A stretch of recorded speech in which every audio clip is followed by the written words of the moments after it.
প্রিয় দর্শক, আসসালামু আলাইকুম। ওয়ালাইকুম আসসালাম।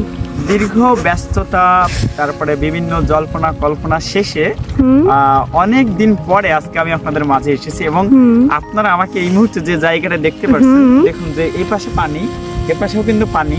হ্যাঁ, মানে আর আকাশটা আজকে সামনে আমার বউ, সন্ধ্যা সন্ধ্যা, আর ক্যামেরার ওপাশে আছে ও। যাই হোক, মানে আমি জায়গাটার নাম বলবো না, আপনারা আজকে আমাকে জানাবেন যে আমি কোথায় এসেছি। আজকে আমি এই জায়গাটা আমি এর পূর্বেও আপনাদেরকে দেখিয়েছিলাম এবং আমি বলেছিলাম যে এটা হলো মিনি কক্সবাজার। এর কারণ হচ্ছে আপনি যতদূর চোখ যায় শুধু পানি আর পানি, আবার পানির ওই পাশে কিন্তু আপনার কি বলে পানি বা সবুজ।